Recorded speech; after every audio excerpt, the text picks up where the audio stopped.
Hello, everyone. Hello, and welcome once again to Satsang, the personal communion with truth, to discover your own truth. That is why you are here. All I can do is point you towards it. Only you can walk it, walk the path. Only you can make the discovery. The teacher can point the direction. You can also consistently point out the potholes and the detours and the cul-de-sacs you can get stuck in, and do my best to show you how to avoid those. But many you can't, because if you simply follow the path that has been laid out by somebody else, it's not your path, right? You're going to have to walk it, which means you're going to end up in some cul-de-sacs that appear to be the road to heaven. You're going to fall down into some ditches, because this is how we learn what a ditch is and what it feels like to be in one, which is the wisdom that says, oh, how do I foresee those ditches in advance and not need to yet once again fall into it to realize I have. I entitled this show Life, the Flow of Opposites show. It's from my radio. The flow of opposites. Really the harmonious flow of opposites. Because that's all life is. In modern spirituality, and even more so in self-help, metaphysics, law of attraction, and all that sort of thing, there's this insane idea that somehow we can live in a state of perpetual bliss, that we can always get what we want, that everything just flows to us from the genie of the universe, with no regard whatsoever with the inevitable necessity of the flow between opposites. There would be no light without dark.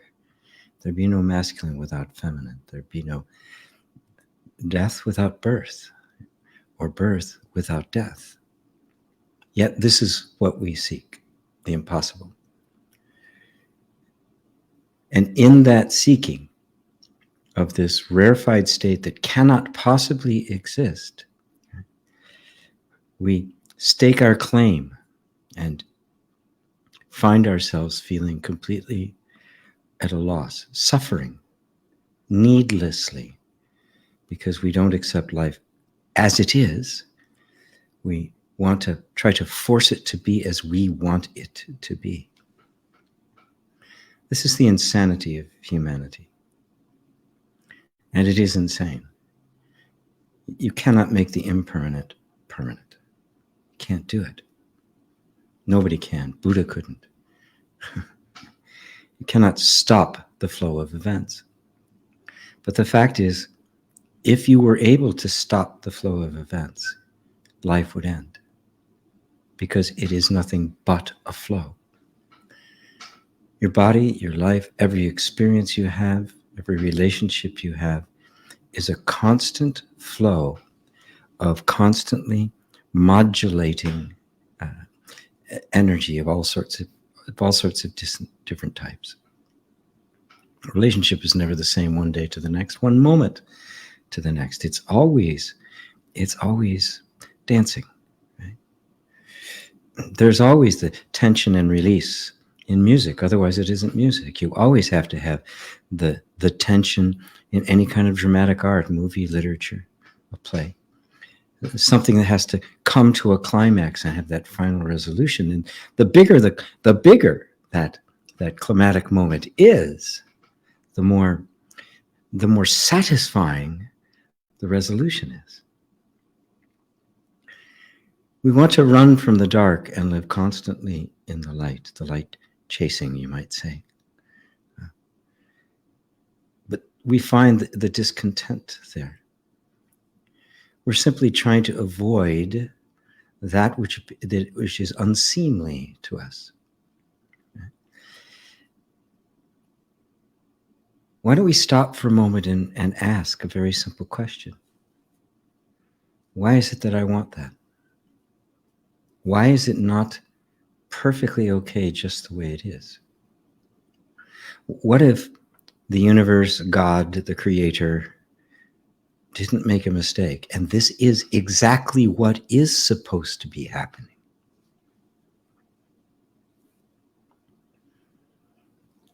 Wouldn't it make you question your disagreement with it? Rather than disagreeing with what's going on, wouldn't you be more interested in why you'd be disagreeing with what is and was supposed to be? What is it in me that thinks I could do a better job? Why this constant self-referencing of what's good for me, what's good for me, what's good for me? With very little thought about the universal implications of that. That's selfishness, that's greed, that's the kind of narcissistic self-indulgence that is quite literally destroying the planet. Literally. I want more, I want more, I want more, I want more. The only thing that happens in nature that has perpetual growth is cancer. And it destroys its host. And yet, this idea of some kind of a perpetual utopia is embodied in our nationalism. It's embodied in our economics. Capitalism is based on the idea of continuous growth, never ending. Right? The health of economy is always assessed not by the quality of life of everyone in it, but by the growth of it. It's bigger now than it was before. Well, how big can something get before it consumes everything in sight and dies? This is a magnification at the level of the whole world of what we simply do individually constantly. We fight with what is. We want the expansion, but not the contraction. We want to breathe in, but we don't want to breathe out. We want the heart to contract, but we never want it to expand, right? We never want it to contract. But isn't it the contraction of the heart that feeds the body? It's not the expansion. It's exactly the opposite. When the heart contracts, the body is nourished. When your life contracts, your soul is nourished. This is a fact. We must root out of ourselves, out of our psyche, out of our mentality, both individually and culturally, this idea of things should be different than they are. As long as I'm engaging with that, I will suffer.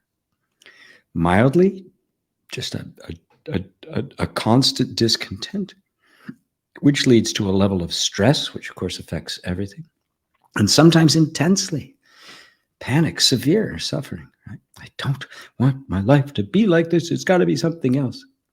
We're tormented by our minds. It's that simple. Life is not at war with you. How could the universe possibly be at war with itself? How can life want to harm itself? But our egoic minds imagine us as being something other than that. There's life, and then there's me. There's this universe, and then there's me. As if you could possibly be separated. As if you could possibly be two. To totally accept life as it is to completely harmonize with all of it. The ups, the downs, the ins, the outs, the beautiful, the ugly, the wondrous, the horrid. And with no clinging to any particular one of those positions, without holding on to anything, you become free. There's the only place where freedom will be found. Freedom is not having things as you want. It's recognizing that the wanting of things to be different than they are is a moral and a psychological insanity, and it kills everything it touches. And that is the suffering one feels. The only suffering you feel is from your unwillingness to let yourself conform to the truth of life, the truth of all things, this flow of opposites. And when our lives get put into a particular set of conditions that seem like you simply can't take it anymore, right?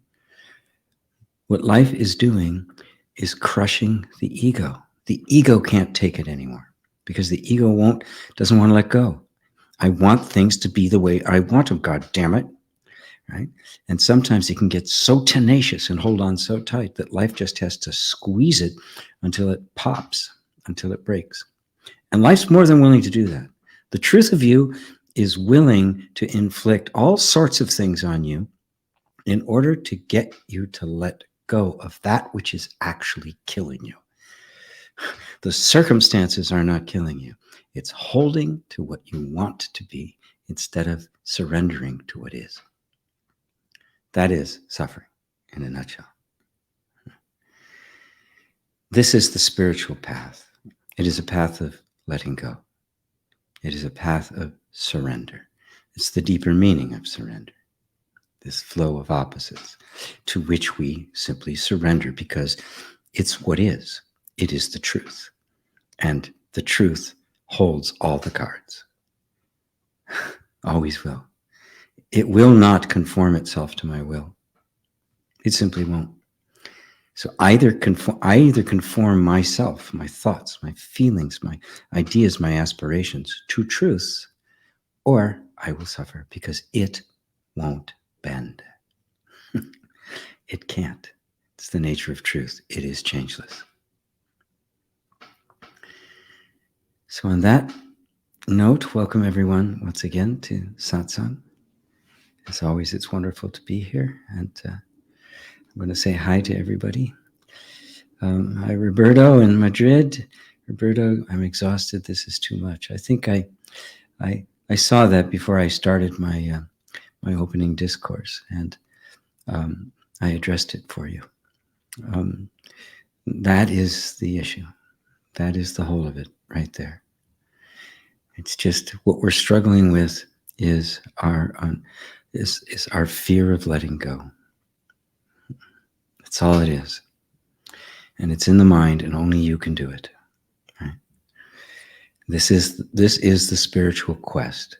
I call it a dark night of the soul. We're having to let go of things that we think are sustaining us. We think they're important to us. You know, in the story of Moses and the burning bush, which is a mythological story, there never was a person named Moses. There was no burning bush. Right? In fact, the mountain upon which it happened, Mount Horeb, the meaning of the word Horeb is desolation. It's referring to this place inside where we're just completely desolate.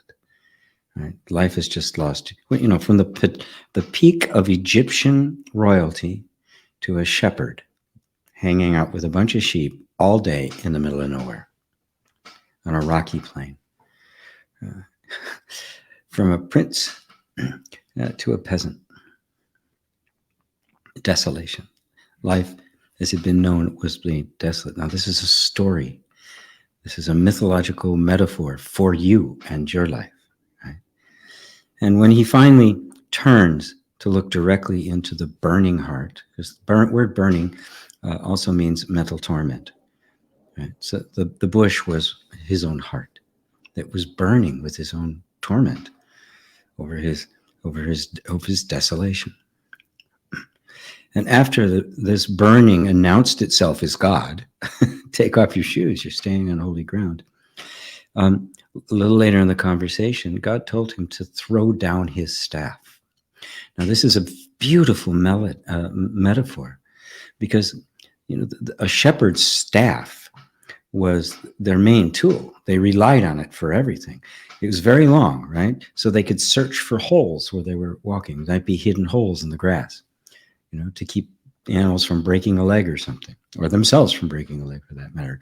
The hook was basically to protect, right? It was his whole life. He leaned on this, right?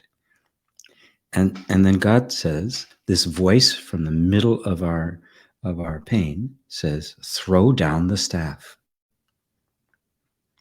Metaphorically, what does that mean? Throw down what you're relying on. Throw down your ideas.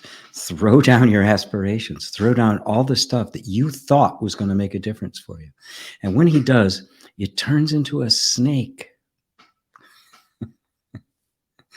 Can you follow the power of that metaphor?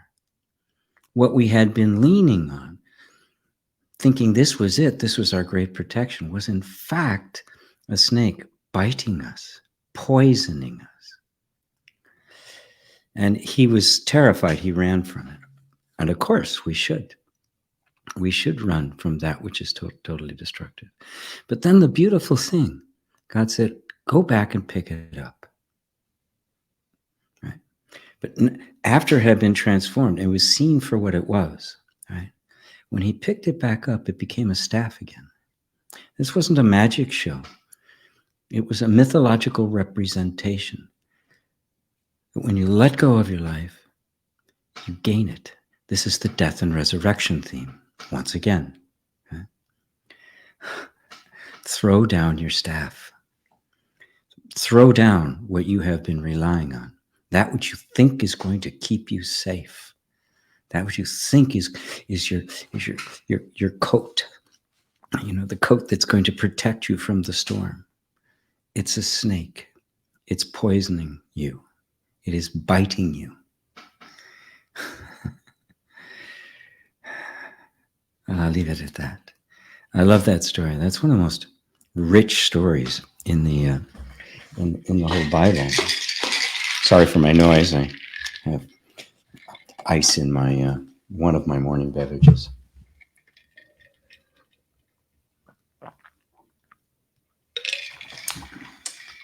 People have asked about the strange things I drink.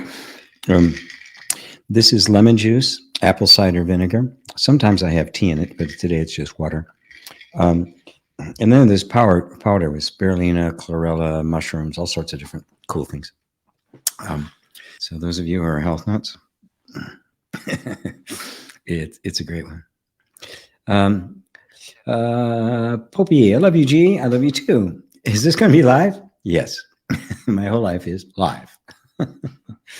If I'm going to do a pre-recorded show, I let people know in advance, but I don't think I've done one in a year. Nothing I've had to do has actually fallen on a Sunday. So I think I've only missed one in the last year. Yeah, so, Robbie in Romania, good to see you, sir. Ava, why were you blocked? Oh, Ava, yeah, I was blocked. Thanks for unblocking me. Yeah, unfortunately, it's because all the nasty things she says. So I just couldn't take it anymore. It was just hurting too much. Actually, because right around her, somebody was posting a link to a porn site, basically. And I blocked them, right? So their comments wouldn't be there. And somehow, there were a bunch of them. Somehow I ended up blocking her as well. But we got her unblocked, so sorry. So sorry that happened to you. Hello, David and Elaine. Never too much to tell you. Thank you, G, for everything and for unblocking you. You're so welcome. Ah, very good. Yay, yay. Penny, hi, Sifu. Hi, Penny. Let's see. Suzanne, hi, GP. How can I practice to love everyone equally? What a beautiful question. The kind of question I wish everybody was asking themselves. How can I come to truly love? Well, I think we have a hint of it in Christ saying, love one another as I have loved you, which is a total surrender to what is, a total surrender to the truth, which he called the Father or the kingdom of heaven, and love thy neighbor as thyself. The ego can never really love everyone. There will always be divisions. There will always be separation. There will always be saying, no, no to this, right? There will always be something that's just outside the boundaries of what I can possibly love. And everything on the other side of what you can love is going to be hate, fear, and indifference, right? Inevitably so. This chair is really squeaky today, isn't it? Sorry about that. I'm actually going to sell it. Have to sell everything. So I've been negligent about putting some WD-40 on it or the like. Anyway, how can we actually come to this place of genuine love, right? Well, what I found is that the more I know who I am, the more I recognize who everybody is. The more I understand that all of my suffering, all of the mistakes I've made, all the blunders I've done, all the ways I've been hurt, all the people that I have hurt, have all issued forth from my identification with my conditioning, with mistaking the training my nervous system put itself through in order to survive in an environment that wasn't friendly to me being who I am. And I identified with that sense of identity. That's what caused all the suffering. That's caused every bad thing I ever did came from there. This is the truth for everyone. Every bad thing is coming from that conditioning. This is why Christ could say, forgive them. The word forgive means to find them innocent, find them not guilty, because they didn't know what they were doing. It was the conditioning that was acting. And in our ignorance, that is our lack of consciousness, mistaking conditioning for ourselves, we become it, we act it out, we live it. And that conditioning is the egoic mind, and it will always have boundaries. There will always be those that are in the circle and those that are out. Right? And it doesn't matter what it is. If it's nationalistic pride, then I'm better than all the other countries in the world. If it's racial pride, then I'm better than everybody. Well, race isn't even real, but I'm better than all the other races. Religious beliefs, I'm going to heaven, you're going to hell. It's inevitable. You can't help it, because this is what the egoic mind does. And the God of the Old Testament is the egoic mind. Angry, bitter, tribal, exclusive. These people are chosen, everybody else, tough luck.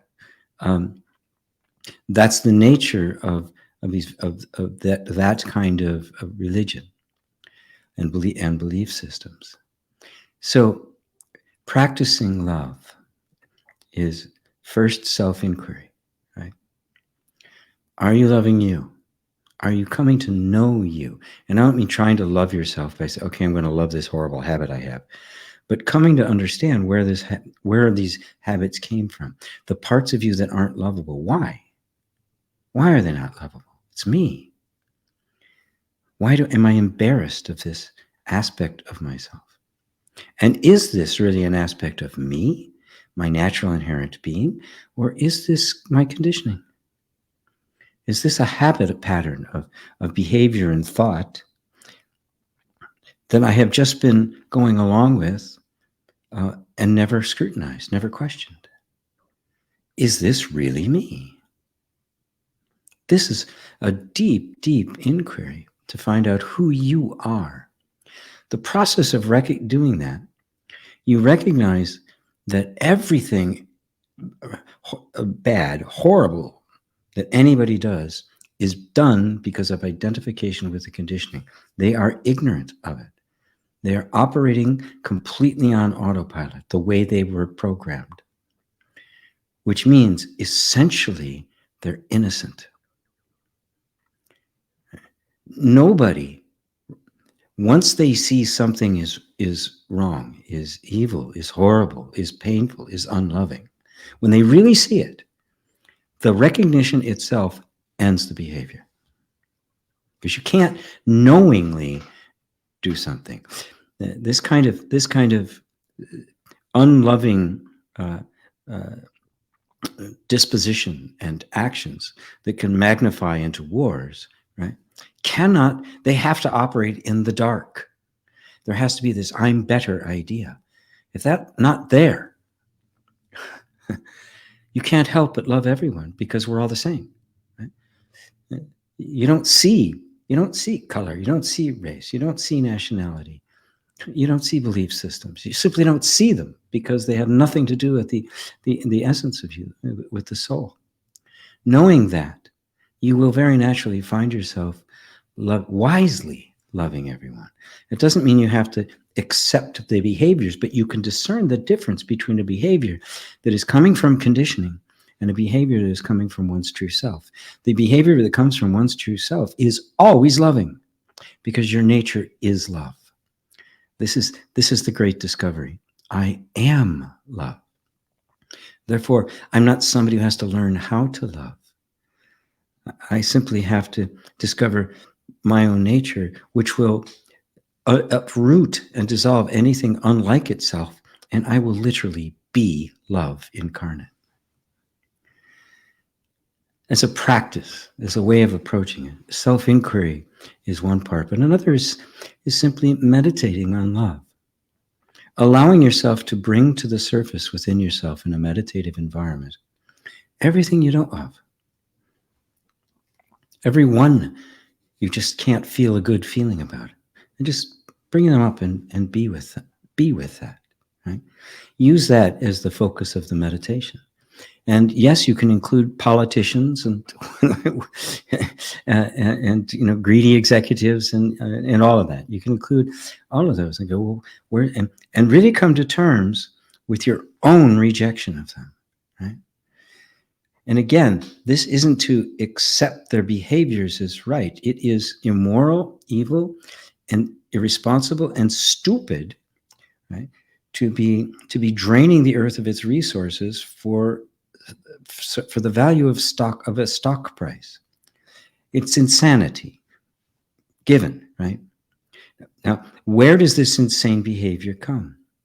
Through the delusion of that particular conditioning. And if you can see through that, right, and recognize the deformity of the state of mind, and at the same time impute an innocence to the one who has been mesmerized into believing it, you are now loving everyone equally.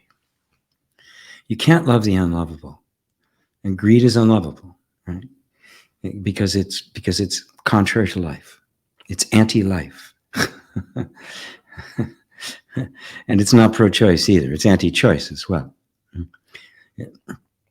So you don't have to love that, but to clearly see that it also is a product of conditioning, just like you. You can see right through it to the innocent original heart that's there. And that seeing is your capacity to love equally and wisely. And without it ever saying a word, that love reaches out into the general field of human consciousness and leavens the entire thing. Does that answer it for you, Suzanne? What a beautiful question. What a heartfelt question. Thank you for that. Ravi, do thoughts by themselves have no power, or unless one puts attention or reacts to them and linking them with feelings? And so, can they be easily dropped if it's of no use or interest? Well, yes. Does a thought have no power? Does a thought have any power in and of itself? Can it make you do something? Can it make you believe something? Right? It's a thought, right? Nothing more. Like, a voice speaking on the radio, right? It has to hook up with something here, something that conforms to your beliefs, so it gets your attention, and then your endorsement. Then you regard it as being true, and now you start acting it out and living it, and so you give this thought life, because your life, it's not. It is just a momentary fluctuation, like a wave in the ocean. It has no substance in and of itself. So yes, when you give it attention, you are empowering it. No intention, it has to fade because it has no power of its own. It can't self-sustain. Now, can they be easily dropped? Not so easily. No, because they're habits. The patterns of thought that consistently appear, and our reaction to them and belief in them is a programmed pattern that continues. So it isn't just the thought appearing. Your reaction to the thought is also part of the program, and so it happens very quickly. And before you know it, you're halfway down the road, and you don't even know how you got there. Right? So I won't say it's easy, but it is the only way. And so we have to lose interest in them. How do you lose interest in them? There's only one way. You have to see that they're not true. And how can you see how can you determine if something is not true or not? Well, you have to know what is true. I mean, it's so simple, right? I mean, if I'm going to be able to discern between this and this, which is truth, or at least which is closer to the truth, I've got to know what the truth is. If I don't, I'm out of luck. What am I going to do? How do I tell? Then it'll be based on my belief, my preferences, my ego, right? Whatever my culture happens to say is, and not based on anything that's true. So they can be dropped. But once there is some consciousness that begins to even question a particular thought or pattern of thought, awakening has already happened. Prior to that, it's just you don't question it. And the capacity to question it is an unfoldment from within that you don't bring about. It's pure grace. Right? Nobody chose to be here today. It was pure grace. Right? It's a choiceless choice, you might say. Your exposure to and subsequent embracing of this kind of teaching was an unfoldment. Something very naturally and spontaneously arose in you. Nobody chooses anything, really. I don't want to get into the discussion of free will and all that right now. But once that has awakened, you have awakened your inner wisdom eye, that inner capacity for discrimination, for determining between looking at two things and saying, this is true, this is not, or this is more true, right? Also more loving, which are synonymous as far as I'm concerned. So we have to realize that our interest in it is part of the program. And so you can't just take your interest and I'm not going to be interested in that anymore if you are, right? If there's something on TV and you keep watching it, something is grabbing your interest about it, right? Because if there's absolutely no interest, you just turn it off, turn the channel, or walk out of the room if you can. Right? You immediately just kind of reject that which you are not interested in, right? And so I say it's not easy simply because there's a whole mechanism of conditioning that is at play here. It is not just your oh, it's not true anymore. Good, that's it. Sometimes that's enough, right? But usually it's iterative. It comes up again. The interest in it comes up again. Oh no, I'm really not interested in that. But you can't beat yourself up there. You can't say, oh, I'm not spiritual. It's still coming back. You don't know how long it's going to come back. Every time it comes back, you do exactly the same thing. Okay, there's the habit of both the thought pattern and my interest in it. I'm not really interested in it. It's not true. And so I'm just going to kind of let go of it. And my attention will go somewhere else. And attention will go back again, right? It's okay. Just keep bringing it back. Sometimes that can happen very quickly. Sometimes it can take its time. But it becomes easy the moment you realize that it is a conditioned pattern. It can take some time for it to be completely diluted and the system divest itself of it. But that's not important, right? The moment you just accept that this is the way it is and you're just going to take your stand as your true self, at that moment, it becomes easy. Even if the thing is still happening, and you're still troublesome, it's still troublesome. So, thank you, Robbie. Sip of my beverage.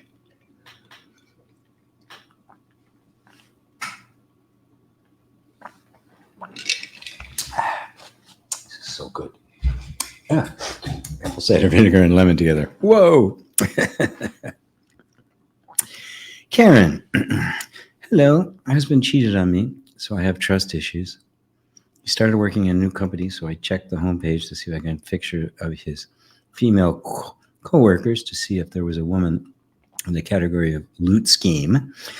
Well, there wasn't really, so I was kind of relieved. But what I didn't know was at the same time they hired him, they also hired a woman that was just his type of girl. And we started something with her. I'm asking myself now if I've attracted that situation. It's my jealousy. And even that woman into this company is my life also.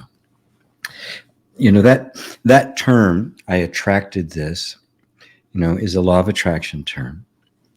And it is one of the most cruel and ridiculous ideas that has ever been thrust upon us. You know, it's right up there with original sin, right? The only thing it serves is to make you afraid of your own thoughts, and to make us feel guilty about everything that happened in our lives, right? Your husband cheating on you is his weakness. He did it before, and he's doing it again. He's not trustworthy, right? It's not that you have trust issues in general, but the man you're with is not trustworthy. You cannot rely on him, right? You know, so in a very real sense, there is no marriage. There's a legal binding, but there's no marriage of the spirits, because a real man wouldn't do it. He would either meet his commitment, or he would confess that he doesn't have those feelings anymore, and want to make an adjustment. That would be what an actual man would do. It is an act of cowardice, of real cowardice, to cheat, and it's simply the ego. The ego wants to be flattered, right? The ego wants to be told how wonderful it is. And there's, both sides of the fact. Did I not treat him well enough? Did I not honor him well enough? That conversation could go on forever. It's absolutely useless, right? But if he's capable of that, and he clearly is, then you cannot trust him, right? And so now it becomes a matter of what is best for you. Forget him. Who cares, right? I know this is harsh for me to say. You marry somebody, you think this is it forever. Trust, I feel safe. This is my home. I don't have to, I can feel safe here. This is reliable and stable. And there's nothing that destroys that more than infidelity. Right? It's one thing to fall out of love and say, I just don't feel this way anymore, and I can't help it, because that happens. And it's natural, and nobody's at fault. There's no guilty party here. Okay? But somebody who is simply trying to satisfy their egoic needs, to feel as if, they are someone. There's something deep inside him that is not being met. And no woman is going to meet that. Right? It has nothing to do with even the woman. It's just this constant feedback that's needed. So what is it in him that needs that, right? But that's not up for you to deal with. That's not your problem. That's not your terrain. What is best for you? Recognize that you have the need. You have put your trust that this would be stable and reliable, and that you wouldn't have to worry about it. Right? And now you do, which means it is no longer what you had wanted. You don't want this. Right? Now, only one of two things can happen. Either he genuinely changes and genuinely, loves you above all else, to the exclusion of all else, or you move on. I really do hate to put it in such harsh terms, but I've seen enough of these relationships that nothing budges until somebody takes a stand. Right? It's unacceptable, and that's painful because you don't want to let go of what you had. But what you had isn't there anymore. Not really, right? You don't want to let go of what you had hoped for, and you don't have to, but it just may not be there. And what I want for all women, in fact, I'm most likely going to be doing a workshop solely for women, no men allowed. Also one for men with no women allowed. What I want for all women is for you to understand the incredible value that is woman, the mysterious miracle that is woman. And a man isn't really a man until he understands that, until he gets the real value of women. He's not really a man, he's still a boy, he's a child. He becomes just an object of display, or an object for satisfying his pleasure. There's no knowledge of the underlying reality that manifests itself as an individual human woman. And I teach men how to do that, and I teach women how to be that. Right? Women are the pinnacle. They were always regarded as the pinnacle. The first goddesses that were worshipped were goddesses.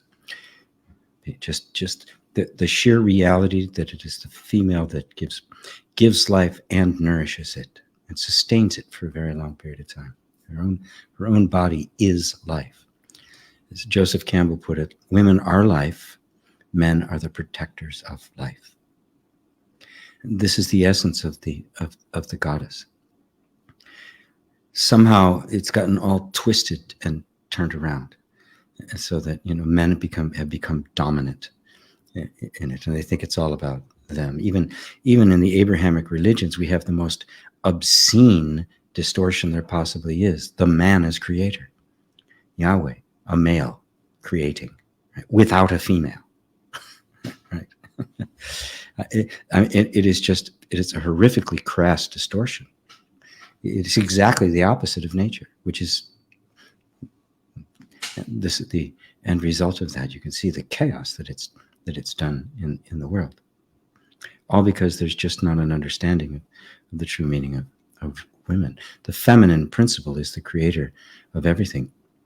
In the Hindu tradition, the feminine principle is like a mysterious mist, right? That creates even the gods. This is you. This is your real nature. This is what is being embodied in the form of Karen. And it behooves us all to come to see that. From the women have to claim that for themselves and refuse to accept anything less, no matter what it costs. And men must come to value that and step into their true role as the protectors of life. Not the protectors of their storehouse, of their wealth, of their family, protectors of life. I hope that wasn't too harsh, right? It just breaks my heart when I hear things like this.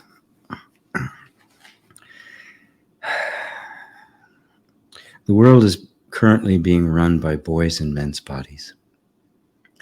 And there's nothing more dangerous on this entire planet than a boy in a man's body. A boy who thinks he's a man.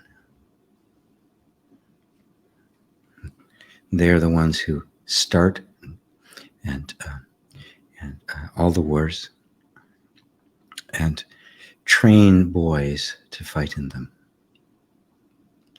as if that's manhood.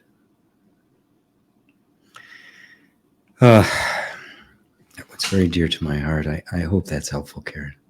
If it's not, please tell me. I will try to do some more with this. But no, my dear, you are not attracting it.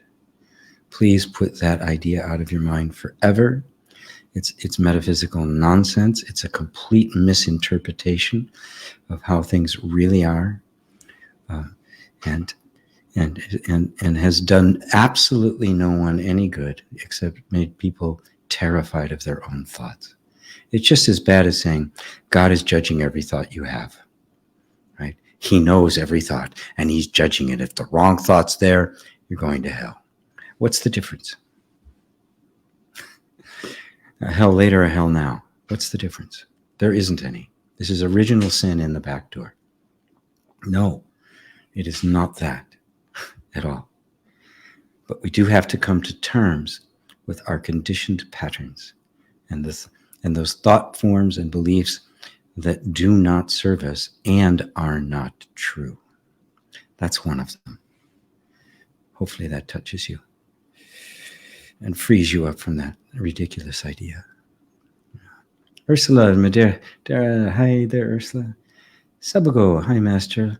Long time no see. Looking sharp as always. Well, thank you. This is my, that's right. I'm going to start my own line of clothing, Guruji.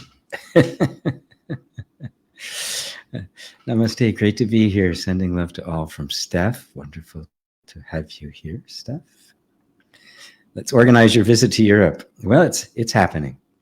It is going to happen. I've got someone on the lookout right now for an apartment that I can rent and kind of wander from place to place. So I would love to do events all over Europe, gatherings. It doesn't have to be big, small. I do have to be able to pay for it, so I won't be able to just show up free. I'll still be doing satsangs free, just be doing them from someplace else. Probably a different time too, because it's like where I'm going is Frankfurt, and it's 9 hours ahead of me here. So it's like 9 o'clock at night there. So I will be moving satsang a bit earlier. Let's see. Annette, my rock star. Hello, hello. Are there certain love meditations to open the heart chakra to make you feel more loved and to raise the ability to radiate love in return? Thank you.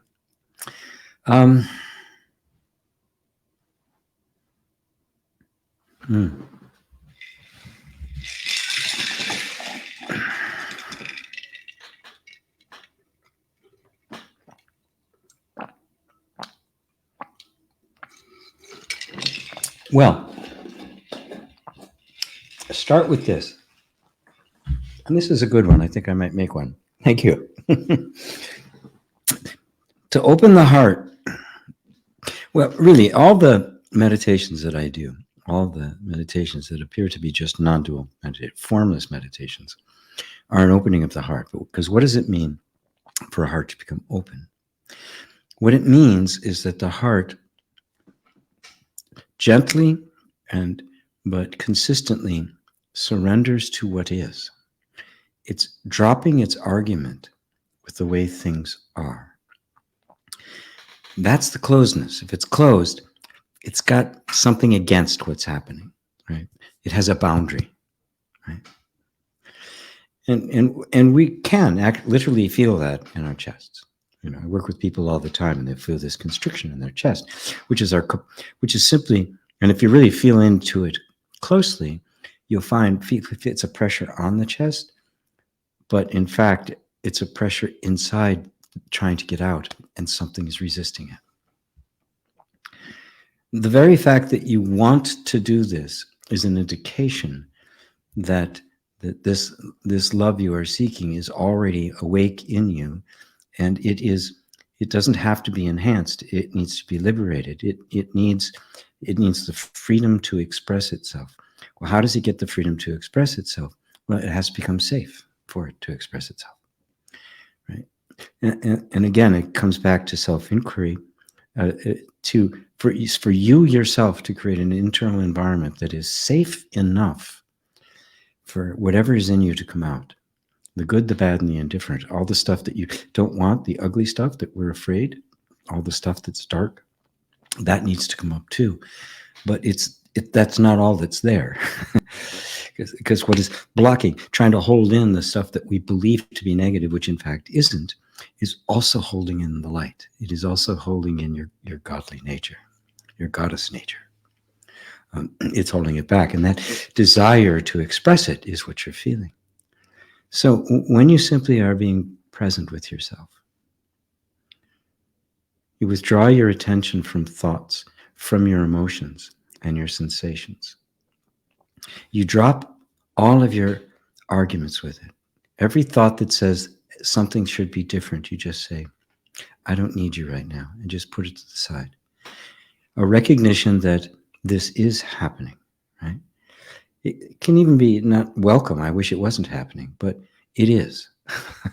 It's simple. Okay, this is happening. So I'm going to allow it to happen. Right? This is the yoga of allowing. It's one of the things that I teach. It's part of the Inner Reconciliation series. I just allow it as a whole audio series in and of itself. That just talks, and that's really all it's doing, is opening you up to experience unconditional love. And as that opening takes place, you very naturally find it going everywhere. You can't help it. You can't hold it back. That's love. The nature of love is this outward explosion. It's radiant, right? Love never does this. Something has to come to block love from doing that. So your heart is constantly trying to shine. It is shining. It's just right now, it's shining and it's in a little cave. Right? So we need to just kind of take down the walls of the cave so that light can shine more. And so it becomes, I am love. It's not something I do. It's not an action. It's not, I am love. So it's perfectly natural for me to be drawn towards being more loving, expressing more love, right? I need to feel more loved as well. The back and forth. What is it that's driving that? Your intuitive knowing that love is your nature, that this is the way life is supposed to be. we intuitively know this. Well, how do we know this? Because you are love. That is what you are. It is not an attribute of you. It is your very nature. And recognizing that is a very deep self-realization. And as such, it becomes far simpler to simply say no to any thought that is unloving. Now, they may return, right? Because the loving thought has been produced by the defenses in your whole conditioned nervous system to defend yourself against the attacks, right? And as those defenses come down, because you're developing more and more authority, more and more sense of self-worth, more and more love, as more and more love is allowed to express itself, you naturally get more sense of self-worth, sense of value.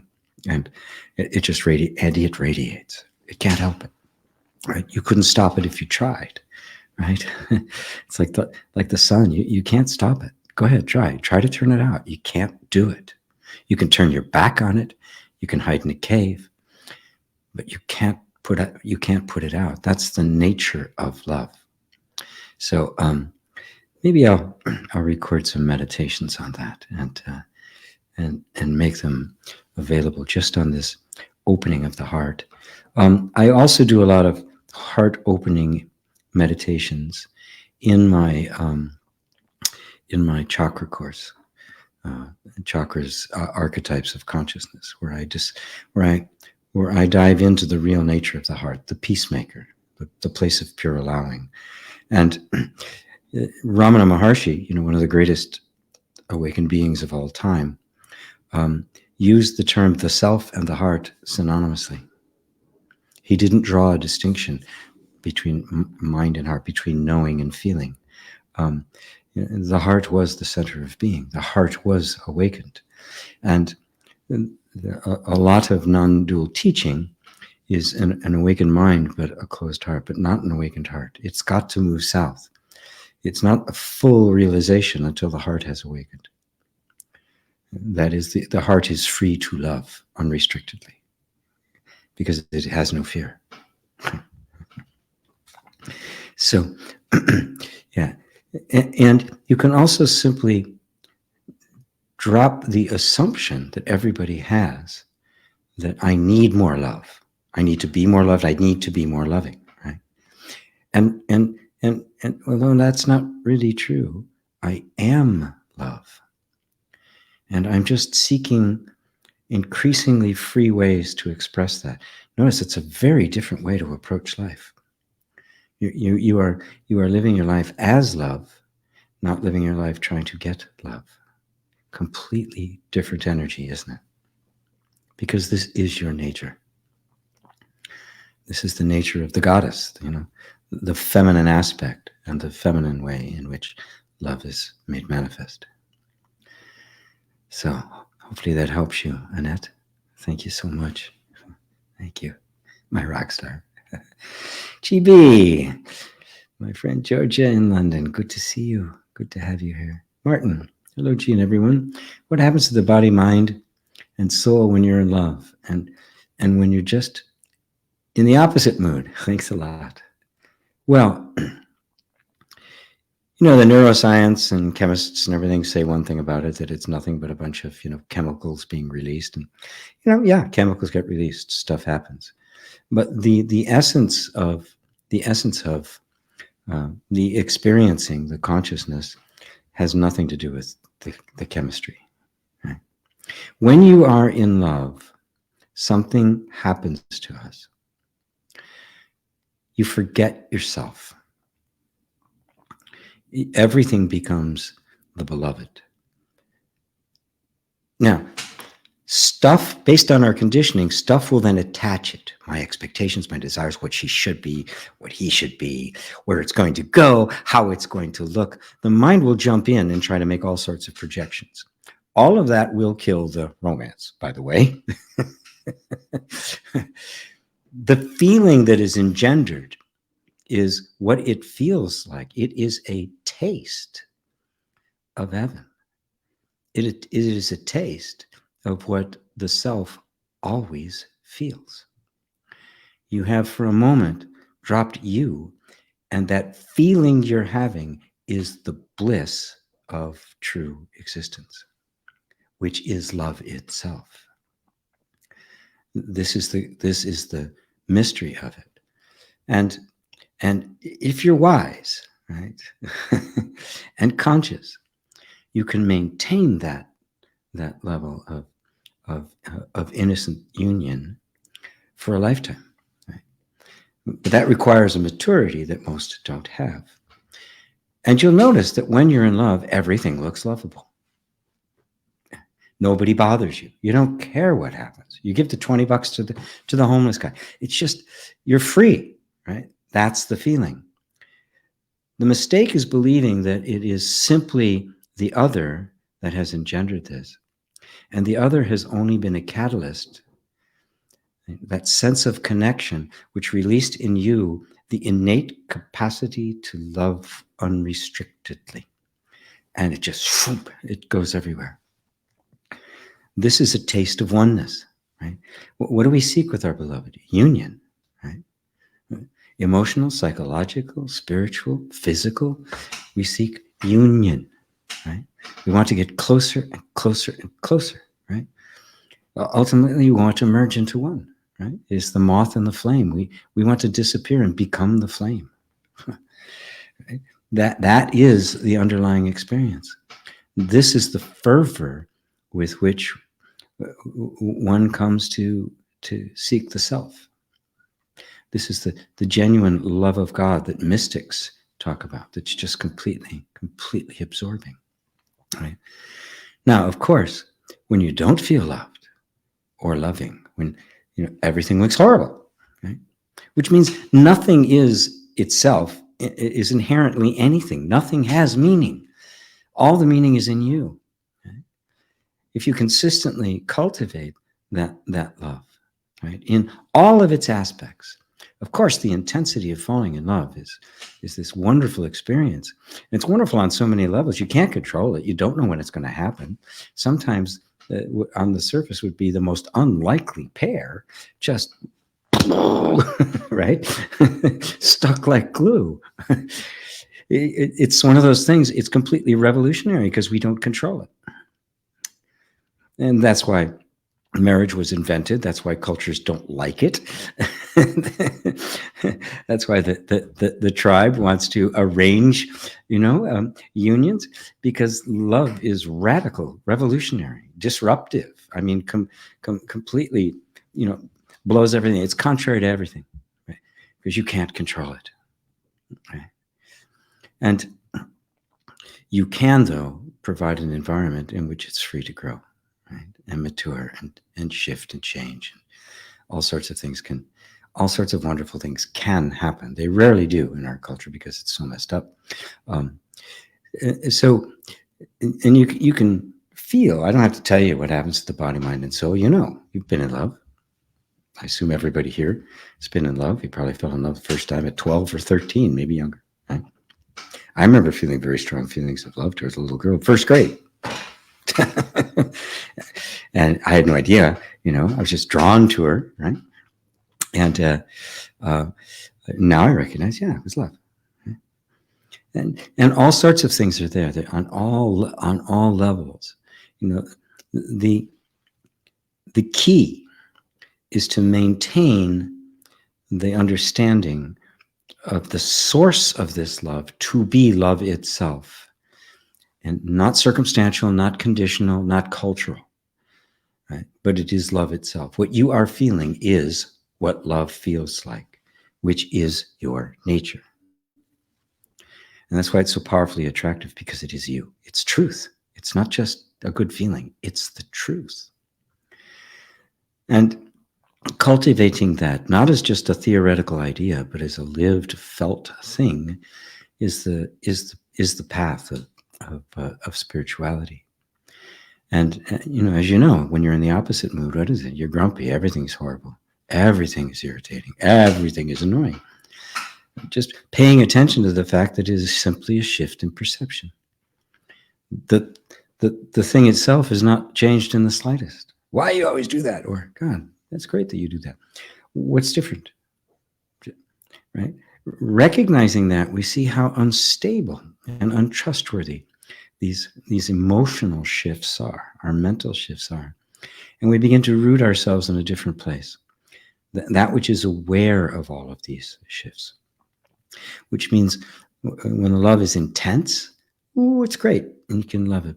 But no, it's going to come. There'll be a valley. For every peak, there will be a valley, and there has to be. This is the flow. This is the flow of opposites.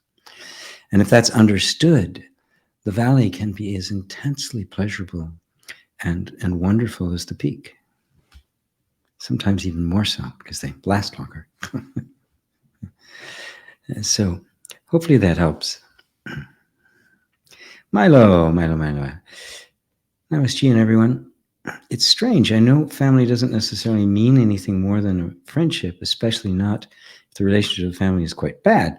But somehow I still think I owe my family something. And I even feel guilty when I don't call or talk to them regularly or show up at certain family events. But I really would prefer to spend the time with my friends and not with my family. What is your advice? Follow your heart. I'm not one to say you should just throw out all familial obligations, right? Unless they're destructive. I think I've mentioned this before when I began to see the effect my rather crazy family was having on my children. I became aware of it. Not until then. I was just a part of it, right? Because kind of the deal. And I was used to being rejected, so it was no big deal. But when I saw that stuff being kind of levied on my kids, I said, whoa.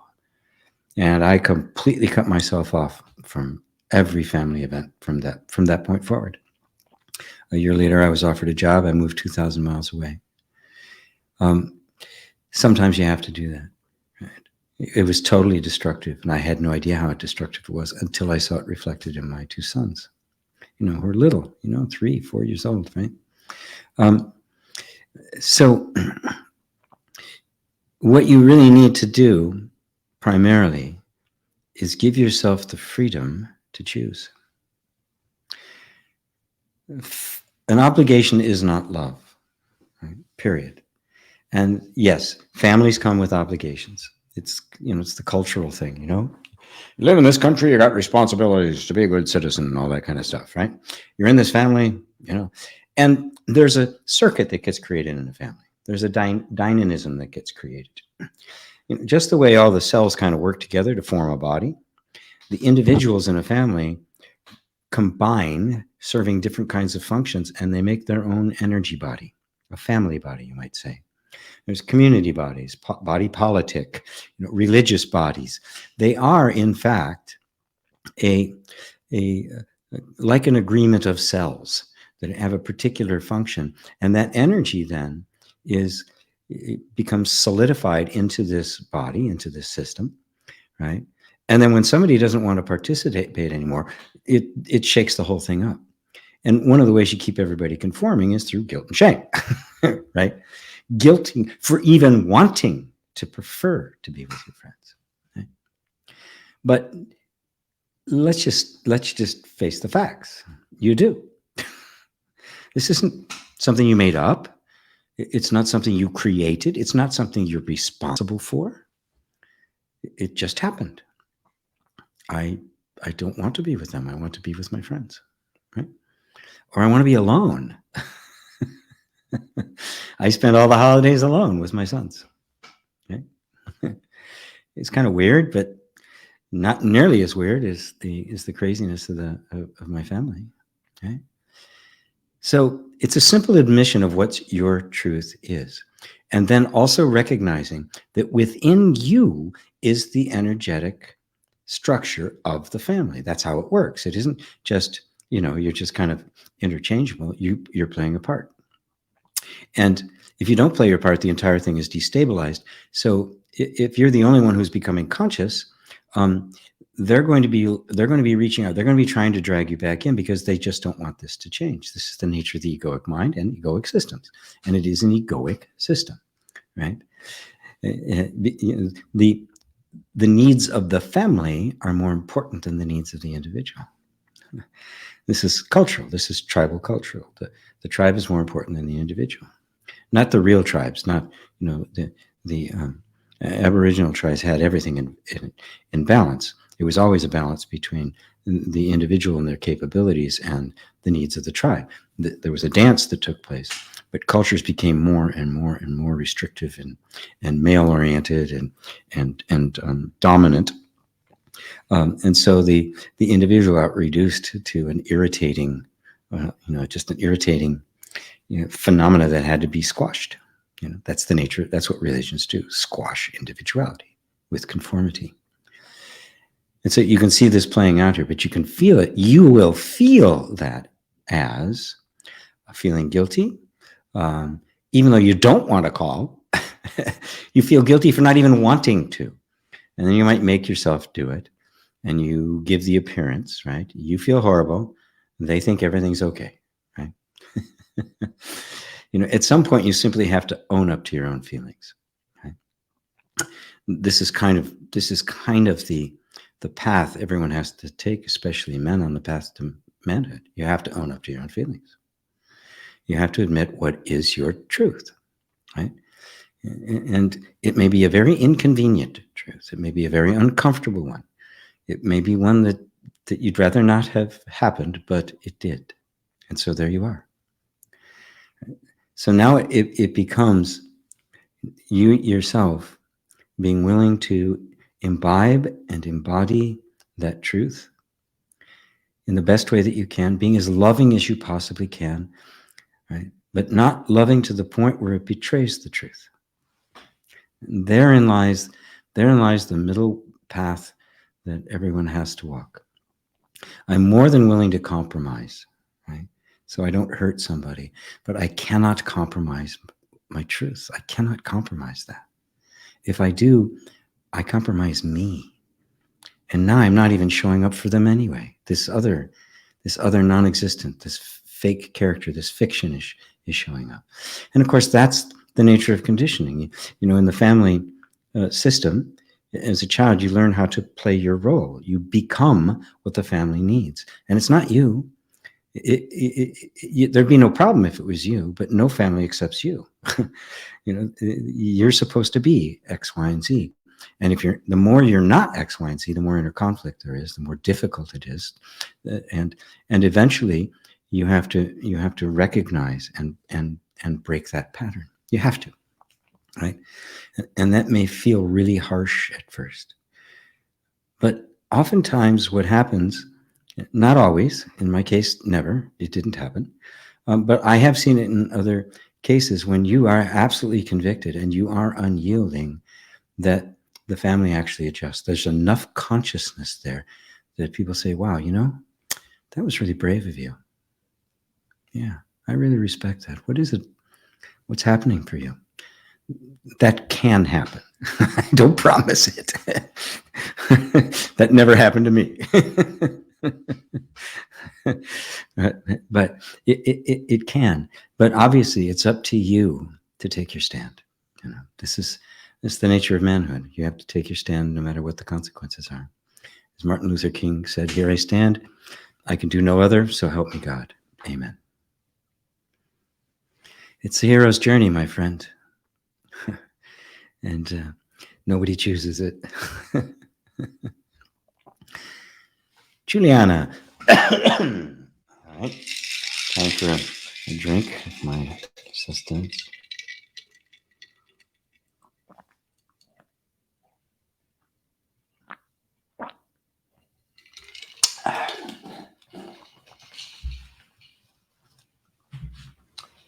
I actually do put some flavored amino acids in there as well, just to cut the incredibly bitter taste of lemon juice and apple cider vinegar. Juliana, hello everyone. When I feel sad or bad in any way, I love listening to music that puts me in a better mood again. Most of the time it works quite well, but in the end of the day, isn't that just another coping mechanism? Can be, yeah, it can be. And there's nothing wrong with it, right? There's nothing wrong to using some kind of a device to help shift your mood, as long as there's some consciousness there. And you don't get dependent upon the device, right?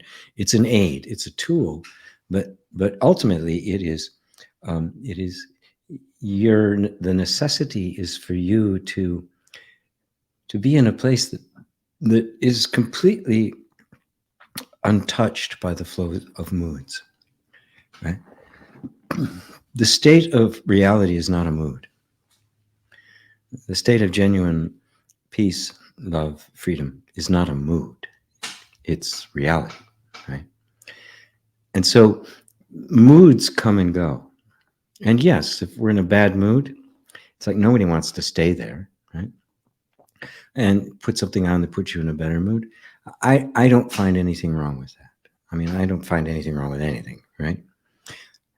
I would say that what you might want to do as a way to develop that, so that you're not dependent always on shifting the mood, right? Because this is really important. At some point, we have to come to see ourselves being transcending the natural ups and downs of our human emotions. Sometimes it's going to be really wonderful and I'm dancing. The next minute it's going to feel really miserable. And if all I ever try to do is to get rid of the miserable state to get a nice, happy, emotionally happy state, what I'm really doing is I'm afraid of that mood, right? And I never want anybody to be afraid of what they're experiencing. That fear of the feeling that you're having, right, is what creates the suffering, not the feeling. So if it becomes no longer about trying to shift from one mood to another, from one feeling to another, from one experience to another, and a willingness to be present no matter what is happening, you get complete freedom from the emotional ups and downs. Then they can happen. You can enjoy the up, you can commiserate with the down, but there's something inside that lives unconditionally, in complete contentment and equanimity, because it isn't fighting with any particular experience of life. The opposites can flow, and they don't affect you at your core. It's not to say they don't affect you, of course, right? I'd much rather be whistling doodah, than singing a dirge, right? But there's times I'm going to have to sing the dirge, right? And so if I just completely embrace that and accept that, there's a contentment behind it, right?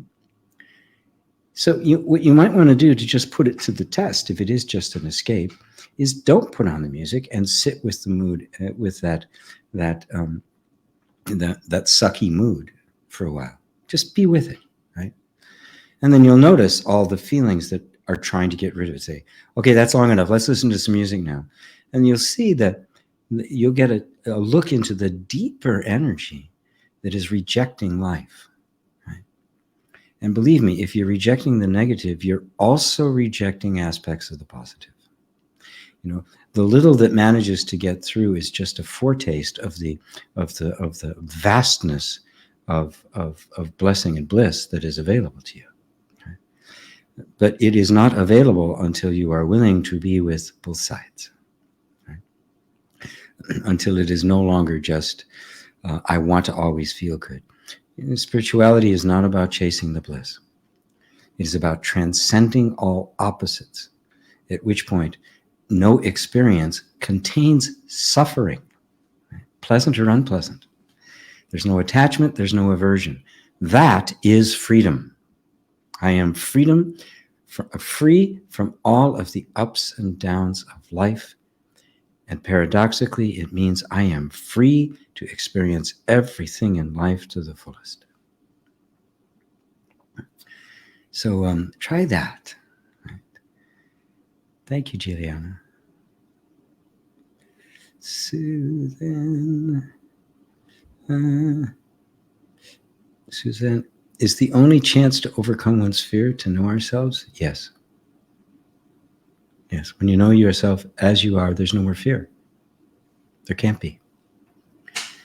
Because there's nothing to fear, right? And you'll find that 99% of what you fear is your own being. You're afraid to confront who you really are because we believe it to be horrible. We believe the conditioning that said, you're a horrible and you got to be kept out of sight. We have to have a false version of you to present to the world. Right? And so this you, the real you, the one that, the natural part of you, it's got to go away. Bury it. And it makes you afraid to do the inquiry to rediscover that. It keeps saying, it's terrible. You're not going to like it. You're going to hate yourself. You really are a horrible person. All of these things it's going to say to keep you from discovering, well, if I am, then so be it. If it's the truth, it's the truth. Okay, I will find that I am a horrible person. I'm willing to take that risk. Now what are you going to do to me? That is the most courageous thing a person can do. Risk the possibility that you may actually be the distorted, horrible monster you fear you are, right? At the potential of discovering the most magnificent, beautiful thing you could possibly imagine. It's worth it. Marty, last week I had an amazing encounter with a beautiful woman here in Vancouver, Washington, that had a spontaneous experiential awakening. She is now a non-duality teacher and plays a Russian tongue drum. Sound familiar, GP? Yes, it does. I felt that I had received the best gift ever being in her presence. A heartfelt thank you, GP, for sharing the teachings and pointers that helped me see her. Oh, beautiful. Beautiful. Wow. How lovely. Duality teacher plays the tongue drum. Carl Lucy. Hi, GP. Is consciousness really evolving? Why do so-called evolved beings still need to produce so much crap to learn and evolve? Thank you. The timeless does not evolve. Truth doesn't evolve, does it? I mean, just look at it reasonably. Right? That which is doesn't become something else, right? But here is where the mystery kicks in. Because while truth itself, consciousness, the true nature of being, is absolutely changeless. It doesn't need to evolve. It's infinite. There's no place for it to go, and there's no limits on it.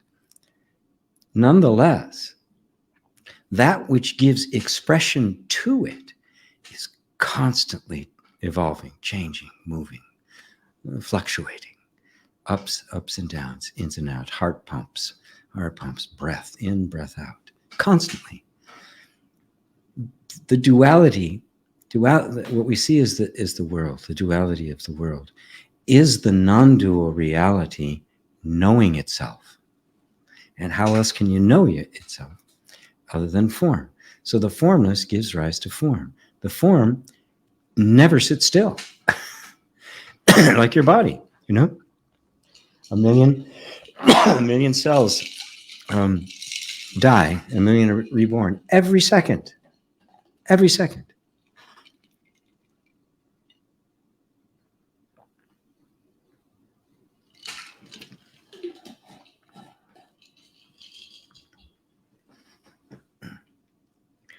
So being doesn't evolve, but the expression of being does. It's kind of like how a great piece of music follows a dramatic or literature, movies too. They follow a dramatic arc, right? Don't they? There's a build-up to a point of climax, right? Right, and then it kind of fades back down again. Right? Our life is just a series of those, right? And every one is different than the prior, right? We wouldn't want the same thing over and over again. Who wants to see the same movie twice unless it's really, really good, right? But even then, how many times can you see it, right? Okay, it was really good. It's not going to be good the fourth time, so I'm not going to see it the fourth time. So everything, right? And why do evolved beings still need to produce so much crap to learn and evolve? This is kind of one of the kind of immature ideas about spirituality. The soul evolves; it has to learn things, right? From who? Right? This is the idea that you aren't the whole, you aren't the self, you are a self, right? That is somehow evolving into the self, which I suppose is going to climax at some point, and now I'm going to be God, right? Or whatever that is. This is not reality. Reality is you are the self. The self is unknowable in and of itself because it is infinite. It has no, the moment an attribute appears, it's a creation. And like music is never confined to a song or a group of songs or a genre, right? Music remains infinite and indescribable. It is the potential for every possible combination of sound to come together in. And every possible one of those we recognize as music. It's got a distinct character about it. If there were no songs, we couldn't recognize that character. And yet, it's not, the music didn't get into the song and get lost. Music doesn't have to evolve. The manifestation of it evolves constantly. You know, we don't listen to things that that the Greeks played, right? Except as is an interesting thing of history, and then you hear it and go, wow, it's really nice. And then I take it and maybe that instrument or something, and I use it for something I do. So there's this constant interplay going on, right? And we still listen to things from 300 years ago, but I listen to Beethoven. I also listen to Betty Van Halen, right? It's all music, right?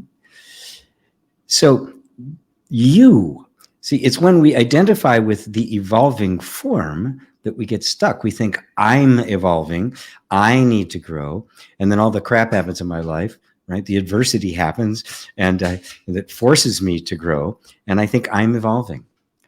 Once you realize that that the evolving is the manifestation and not the self, all the crap goes away. There's no need.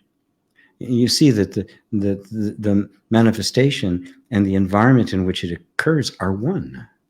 And so there's this constant interplay between what appears to be outside and what appears to be inside. But in fact, they are both inside the self, which is holding the entire picture.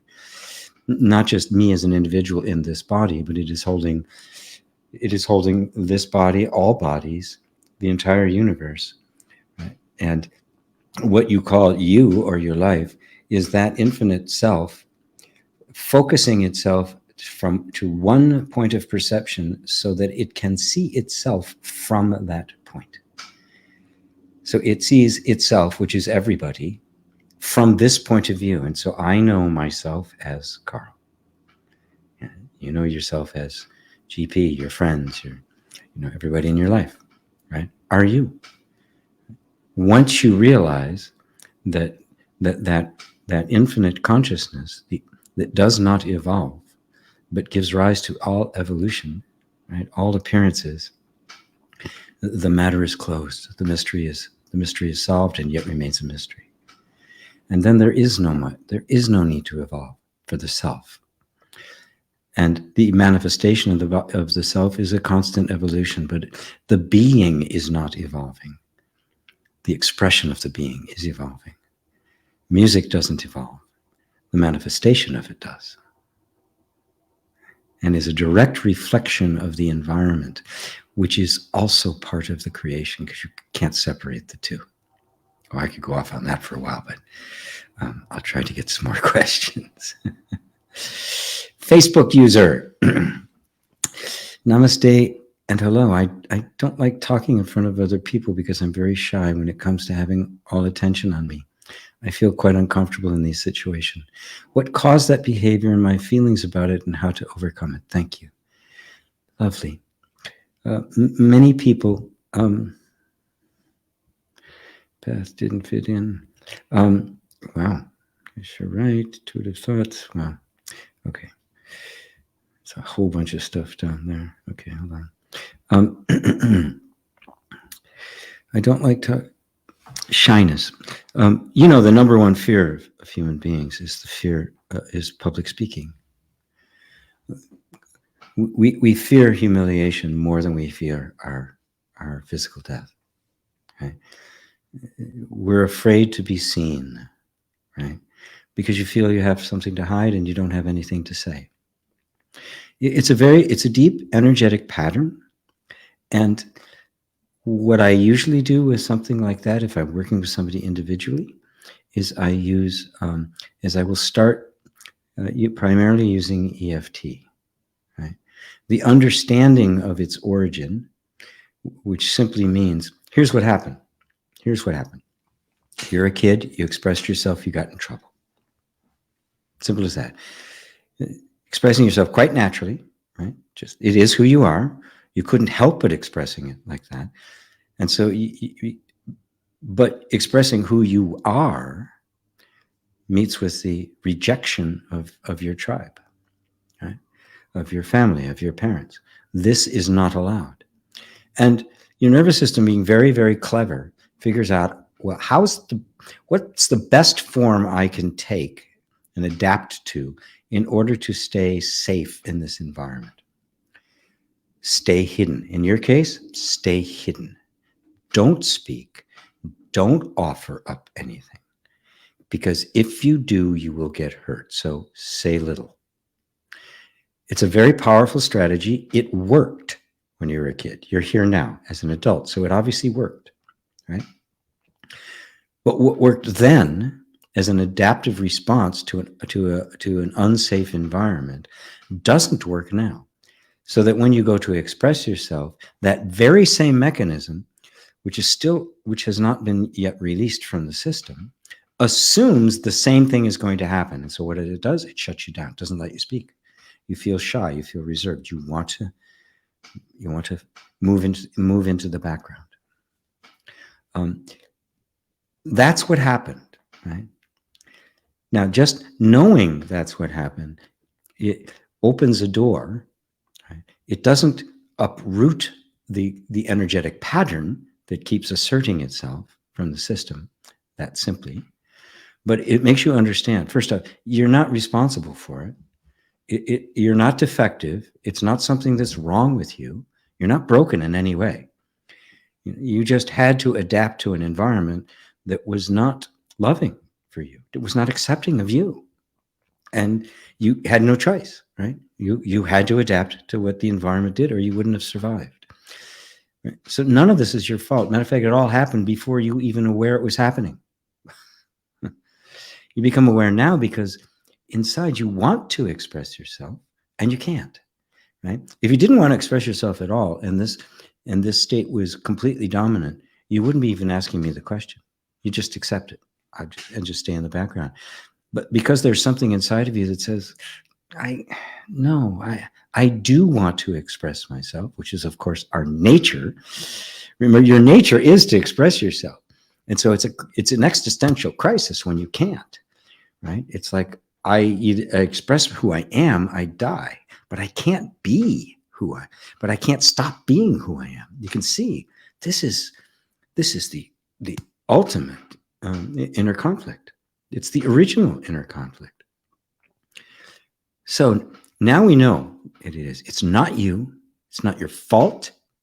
It's not your doing, right? It's just the way the system learned to cope in an environment that didn't accept you as you were. And so that's not a conscious choice on your part, and you're not broken. And I say you're not broken because this is what the nervous system does by nature, right? It wasn't a mistake even. It's the way it found. And in the environment you were in, this was the best way it would work. The nervous system always finds the best strategy that gives you the most freedom it possibly can, right? And if there isn't much room for that freedom, well, that it comes up with the best strategy, right? So now there's the impulse that I want to free that. So that first understanding that I'm not that, this is the conditioned, it's not a personal flaw, it is my conditioning. There's immediately some space. Okay, so I can stand in this place that isn't broken, and I can begin to compassionately work with the energy system that is still trying to protect me from a punishment and a discarding of me that isn't actually a reality now.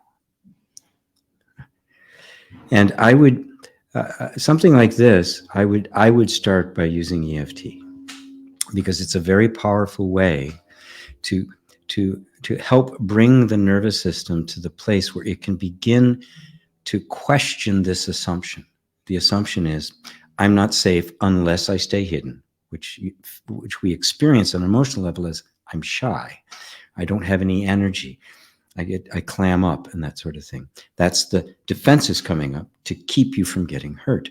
So those defensive mechanisms, they're not going to respond to us just, saying that this is what happened. They have to be brought to the point where they're willing to look and see, is it still dangerous? Right? And this is the process I call inner reconciliation. And oftentimes I will use EFT as part of that process. Sometimes that's the whole of the process. Some people, I do it every time, right? Others don't need that anymore. The system has opened up. It's become more responsive. But you can be encouraged. This is, I've worked with people who are that kind of shy. In one session, it was gone, right? There's no guarantee, right, that that's the case, right? I even did somebody at a live thing and the guy told me that. I brought him up to the front of the room and I had him read something. And we kept working through it. And after a while, he was reading and I was saying stuff to him and I was poking him and I had people laugh at him and stuff and it was gone. Because it can shift that dramatically because that's your nervous system's nature. It's adaptive. The moment it realizes there's no danger anymore, it just goes, and it fills up the bigger space. Right? So it isn't the kind of thing you're burdened with forever, right? It doesn't necessarily happen all at once, right? But there's definitely a road to freedom for it. And on a personal level, I can work with you. I have students who can work with you, and so if you just want to, I don't know if you're in the my private Facebook group, but you can send a message to me. You can send a message to support at gpwalsh.com, or just you can book a session with me. Just go to what the heck is it? Work with GP. Yeah, gpwalsh.com/work-with-GP. But it is the kind of thing you're probably going to need some help with. I don't think I have one specifically about shyness and tapping. I should add that to the list, the ever-growing list. So I hope that helps you, my anonymous Facebook user. Right. We'd all love to see you and hear what you have to say. You can be assured of that. There's not one person here who isn't interested in showing you the kind of unconditional love that would make you feel free. Patricia, lovely Patricia. Hello, hello, hello. There's Ava, with these words of divine wisdom flowing through you. Words about real surrender, my great master. Thank you, Ava. Ido Catherine. So much love for this space. You're breathtakingly brilliant, beautiful gift. Thank you, Ido. So touching. Such an honor to be able to share this message. And of course, nobody creates truth. So it's really an honor and a gift when you can give it expression and bring alleviating and eliminating suffering for anybody who's willing to listen.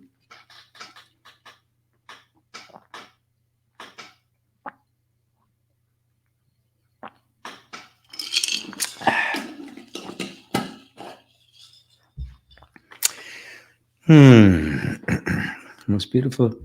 You're the most beautiful staff, and you are begging us to fire you. You're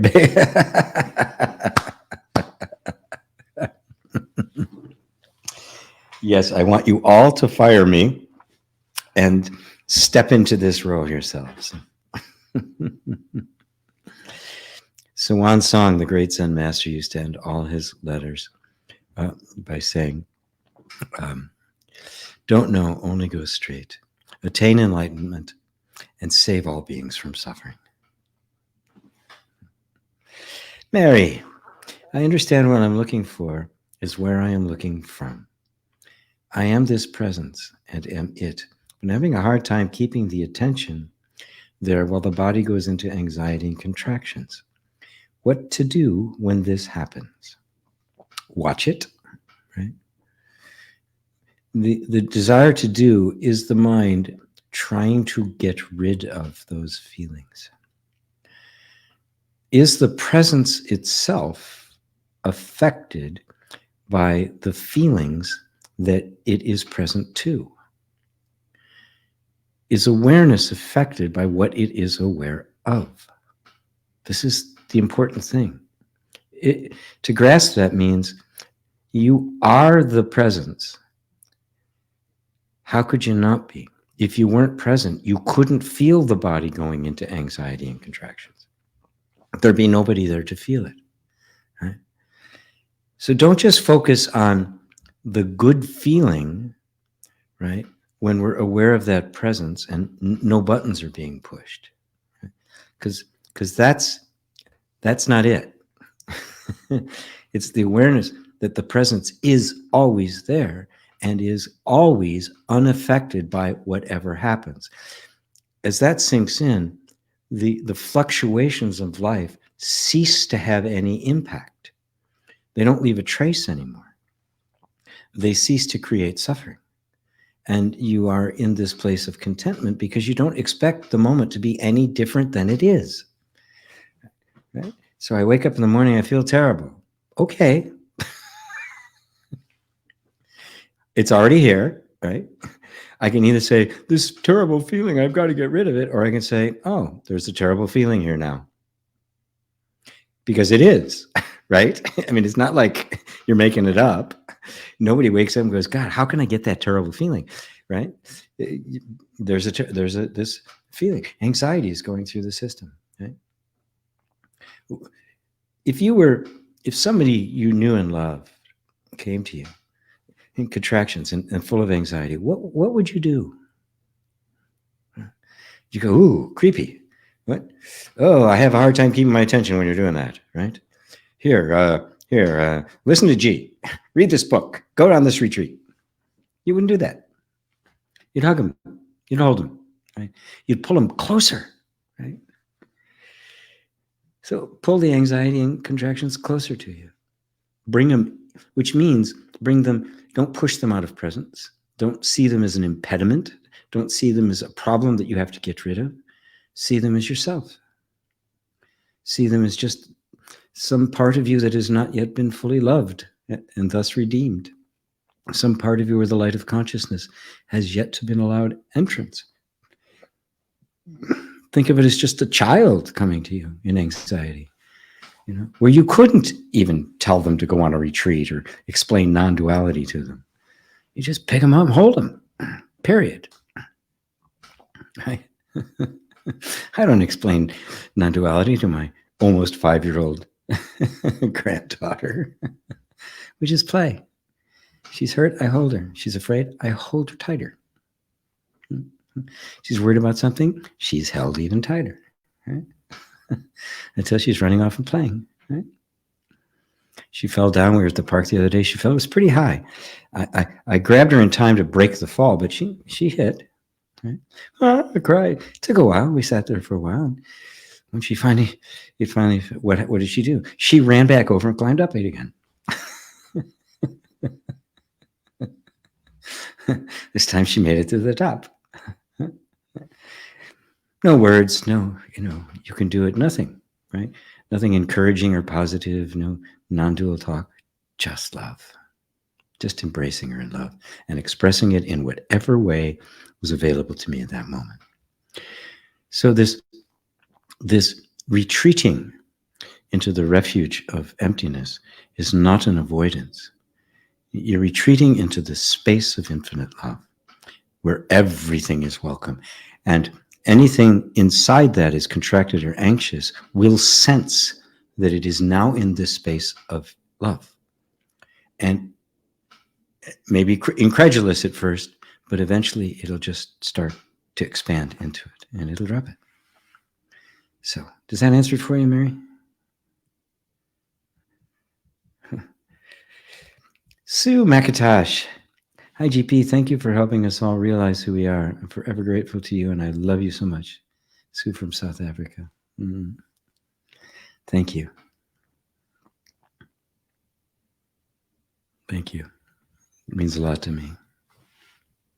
That's all I want. And suffering, be happy. Red rose for you. Hi, Sonia. I noticed that not having control is also about not having control of my thoughts. Then I feel safe and scared, when actually fear is the signal that I have resistance to face those thoughts and feelings, to allow those thoughts and feelings. Yeah. We turn thoughts into an enemy. I'm not supposed to have those thoughts, in which case you start fighting with them. This is the big mistake of the law of attraction. They're you, right? And if I see them as this enemy I have to get rid of, I've literally created an entity inside of me that I'm fighting with.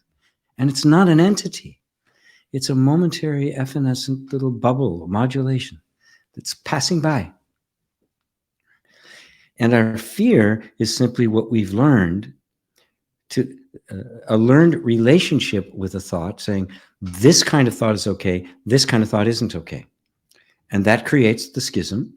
It creates an entity where there isn't one. It creates a conflict where there isn't naturally one. Right? Even worry, fear, doubt, all of these things. So what? There they are. There's doubt.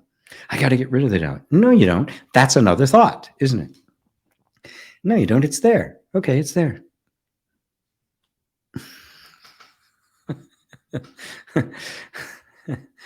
Right? If I don't have no relationship with it, say, oh, there's the thought. Okay.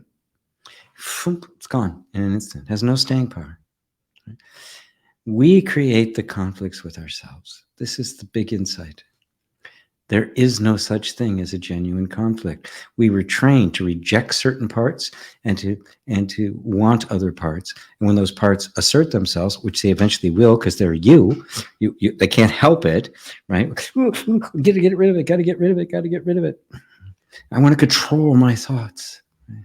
Good luck. What if you don't care? You don't have to control. I don't care, right? I don't need to control them. Let them do whatever they want. What does that have to do with me? I am that which is aware of the thoughts. They can't exist without me. I can exist without them, but they can't exist without me. I'm kind of in the driver's seat, right? So don't turn that which is not a problem into a problem. It's only the mind that says it's a problem. You don't need control.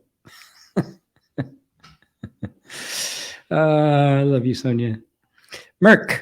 Good evening, GP and everyone. The family drama is unfolding at its worst yet again. It's very tempting to get very involved, and I'm not sure I want to go where those old lines of thoughts lead to. I would agree. Stick to, it's always best to say nothing until you absolutely must.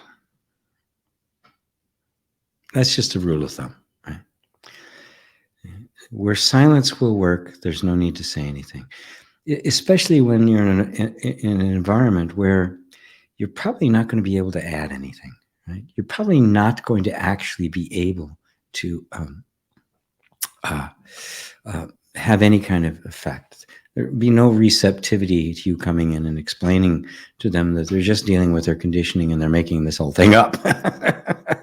I don't think that would meet with a round of applause. So don't go there. No. Watch in you the impulse that wants to go there, that wants to change it, that wants to fix it, and let go of completely of any feeling whatsoever as to what it should be, and let it be what it is, even if it's totally chaotic. In that way, you are showing up with no agenda. And if there is a tiny little opening in which something might be able to be interjected that will bring it a notch up into a higher state, it will come. And you'll find yourself saying it without any intention to, right? It'll just come, right? So yes, silence is the better part of discretion, right? Ramana was the silent sage. The silence is profound, right? So just keep your own counsel. Be with yourself. Right? They may try to drag you in and say, I don't really feel strongly one way or the other, right? Because that's the nature. A drama requires antagonist and protagonist. And of course, the antagonist believes themselves to be the protagonist, and the protagonist believes themselves to be the antagonist. And thus you have a drama, which are all just creations of the mind. And just do everything you can to not participate in the slightest and stay conscious. Poppy, how to practice self-inquiry in one simple step daily. Watch your thoughts. That's it. Notice that you are capable of watching your thoughts. Watch. It is the simplest thing. It's not really a practice in that sense. You're simply watching thought and aware that you can watch thoughts. Watch them come and go. Watch the feelings that want to drag you into engaging with the thought, either to reject it or to follow its narrative. That's all you have to do. That is self-inquiry, right? Your attention is on the one who is watching the thought rather than the thought. That's the inquiry. Because then clearly you can sort out what is me and what is not me. What is the evanescent, just the wave going by in the ocean, and then what is me, that which is watching it, right? This is a very simple and practical way, because what's underneath that is the question, who am I? Who is it that is watching, right? But you don't even have to ask the question. First, just be the witness, be the watcher. and let your attention remain there. It may not be easy at first. Like riding a bike, you can fall over a lot. But every time you realize you've fallen over, you just go back to that place. And that's it. One simple step. You can do it daily. Matter of fact, it ends up happening automatically all day long, right? Not like an effort, like a practice. Who's taught us that, right? Nothing that severe. It just kind of happens. That self-awareness, right? I'm awareness of that which is the witness, right? Which is myself. Obviously, I'm the one witnessing the thoughts, right? So that's self-inquiry. How's that? Drop in and say hello. Well, hello to you, Jonas. I do. Thank you for all the same love, truth. You are beautiful. Hello, David and Elaine. Including everything, or is this unlovable? Yes, where it is unlovable includes everything. Hello, Nazarene. So good to see you. Jay, what is part of me that's not conditional until the moment I observe? Conditioning. From that observation, a natural sense of right and wrong arises. Yes, because now right and wrong is not cultural or moral or asserted by some law. It is love discriminating between what is most loving and what is less loving, which is the genuine self. That's the genuine wisdom. The part of you that's not conditional until the moment I observe it is conditioning. It's not a part that got conditioning. That is the conditioning. You follow that? Mr. Bombastic, how do I deal with intrusive thoughts? Watch them. Notice, mostly when we ask that question, it's the underlying sentiment is, how do I get rid of these intrusive thoughts? How do I make them go away? Right? Well, we all know from experience, the more you try to get rid of them, the more they show up, right? It's like they have a tenaciousness, because if I'm trying to get rid of them, I've made them a powerful entity. I've given them an existence separate from myself, that somehow they're acting according to their own will, right? And contrary to mine, right? They're no such thing. They are not an entity. They're just a thought. And they're the thoughts within this inner environment that is you. So in fact, they're you, right? So what's the need to get rid of them? I don't need to get rid of my finger. It's me, right? I don't need to get rid of my thoughts. Even the fact of calling them intrusive means they're coming and I don't want them to. All right. The moment I say it's okay, you're here, they're no longer intruding, are they? Done. Intrusive thoughts are now gone because you decided they were intrusive, made them intrusive, right? And now they became this intrusive thing. Did they come in and ask myself, I'm intrusive, right? No, the thought just happened. You labeled it as intrusive, right? Created it and created the schism, and now the resistance to it. So let it go. There's no such thing as an intrusive thought. It's just thoughts happening. But there's another thought that follows on its heels that says, I don't want that thought, right? That's believed, and that makes the first thought intrusive, right? And of course, there's no limit to what it'll regard as acceptable and unacceptable thoughts. And that goes on forever. And the standard is just all over the place. So all you need to do is go, there's no such thing as intrusive thoughts. There's just thoughts happening. And if I just let them happen, not hold on to them, not push them away, then there's no such thing anymore as an intrusive thought. And I don't experience suffering from them because they have no entity. There isn't something intruding on you. There is only the flow of thoughts and our mistaken belief about them. Right?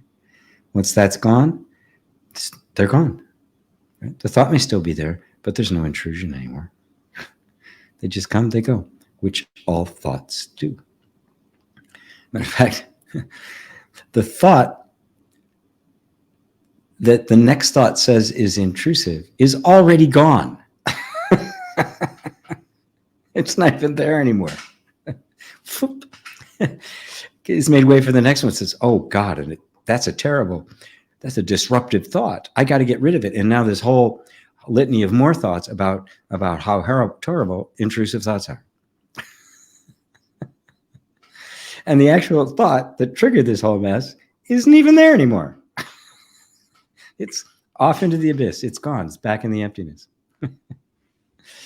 Thank you for that, Mr. Bombastic. Okay. Hello, everyone. Let's see. Thank you. I'm going to not be going till 3 o'clock today. So I'm going to, let's see, pick up what I'm going to see. Maybe you can put some things. Second time watching you, palpitation, saying, layman terms you speak to understand. Layman terms you speak to understand. Hello, Drea. Southern California, USA.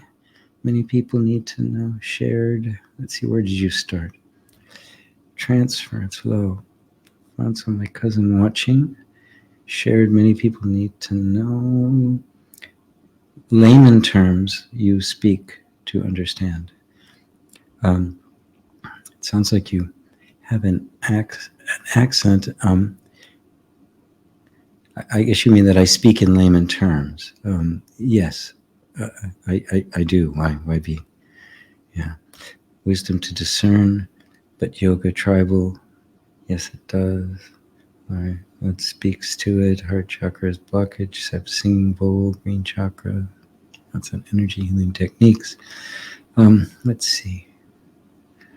Questions. I feel home. Hello, Peter. Hello, Eliza. People I have not said. There's Tatiana. People I've not said hello to yet.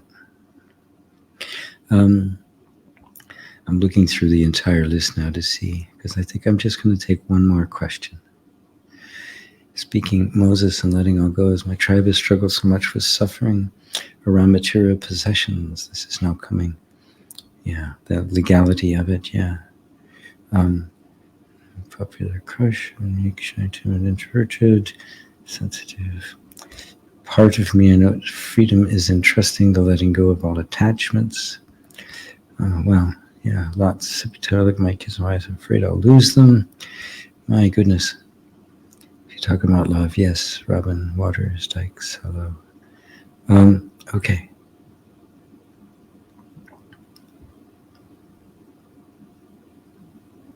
Love. Let's just talk about love. Sorry. These headphones make my ears itch.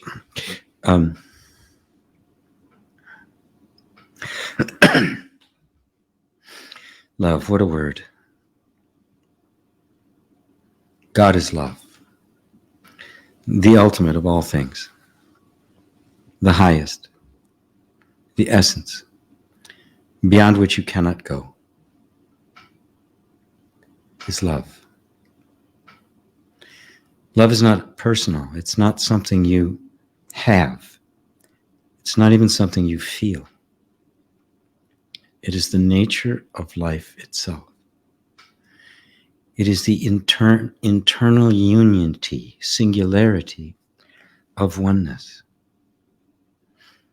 All love points us, all human love in every form it takes, points us back to this essential oneness. All of our thoughts have created a self-image of someone who is separate from love and thus seeks to find it. It is inconceivable to this self-image that it might actually be the love that it is seeking. From the point of view of the awakened one, it's like looking at the wave on the ocean, wandering the whole ocean looking for the ocean, because it has mistakenly believed itself to be simply a wave that it could exist independently from the ocean. Please take this into your hearts, even as a meditation. You are love. It is not You are not something that is trying to find it. You are that. Now, your mind will argue about that, because for your mind, it's something else altogether. I'm this. Sometimes I feel loved. Sometimes I don't. Sometimes I feel loving. Sometimes I don't. The rise and fall, the flow of our emotional states and feelings is only a momentary wave on the ocean. The ocean itself is love, and you are that. This is what I keep trying to point you back to. Right now, you are all aware of my voice, are you not? You're aware of the computer, the device you're watching this on, or whatever you're listening to this on. You're all aware of it, right? There's something that is cognizing this whole experience, everything we say, right? Everything you hear. There's a point at which it is recognized, right? Something. This mysterious something, right? That nobody really knows what it is. That is, nobody in any of the realms of human knowledge, there's some assumptions about it, but this experience of my own existence, this self-aware consciousness, is the total mystery. You refer to it as the problem of consciousness in science, because there's no explanation for it, really. And yet, here you are. You're it. You're hearing every word I say. Something, someone is hearing. Now, the question is, who is that that's hearing? Who are you that is hearing? And immediately when we say that, the mind says, oh, I'm this person, and I do these things. And these are all just thoughts, right? About the actual experience. Just come with me for a moment into just the actual experience of being aware of yourself. The actual experience of being conscious. Not what you are conscious of, which is all the content, which is the mind and all the things that it does. All of that's well and good. We don't have to do anything with that. But be aware of the consciousness itself. Now, isn't that you? That must be you, because it's what's seeing everything else, right? What's the nature of that consciousness? This is the question.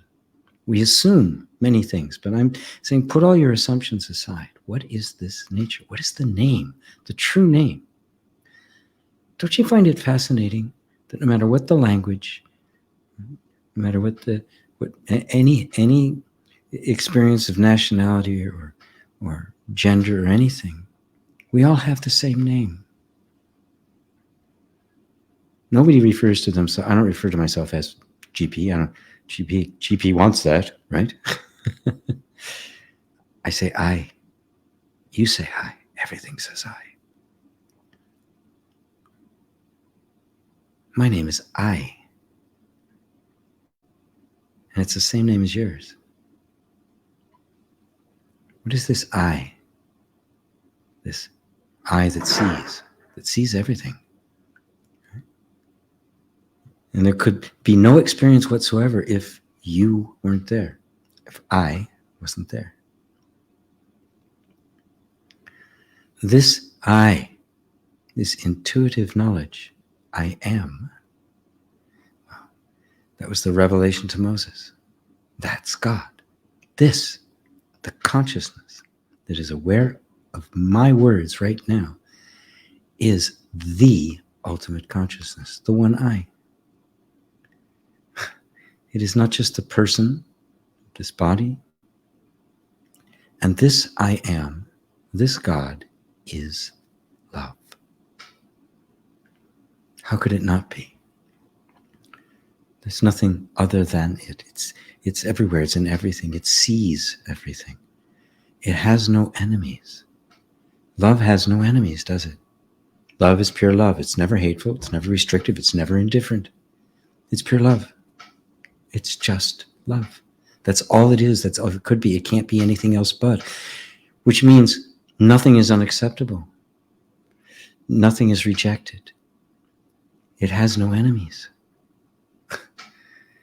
So it is fearless. That's what Christ meant when he said, love your enemies. You love your enemies, you discover you don't have any. That the enemy was a creation of your mind. An attempt to separate. Come back to love. I am love. It is love that is looking through these eyes right now and seeing. It is love that is hearing the words that appear to be coming from me. It is love that wants to open the heart. It is love that wants everyone to share in love. It is love that seeks truth. It is love that seeks freedom. It is you. You are love. That is your true nature. It always has been, it always will be. So it is nothing you need to get. It is nothing you need to do. It is no behavior you have to try to adopt. No moral code you have to follow. It is what you are. Even Christ said that love was the fulfilling of the law. When you have love, there is no need for law.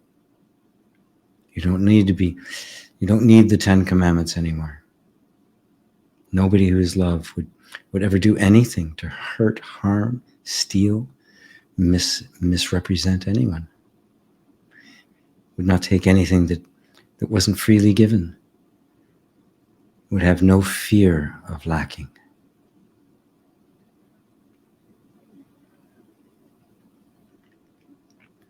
You are love. Love is God. Love is the self. Love is the soul. Love is the heart. Love is the essence of everything that is made manifest. It is the being behind all beings. Just try as best you can to identify that which is obviously aware of everything else, not as a person happens to be occupying this body, but as an infinite principle, love, that is animating this body. I think I'm going to leave it for now. And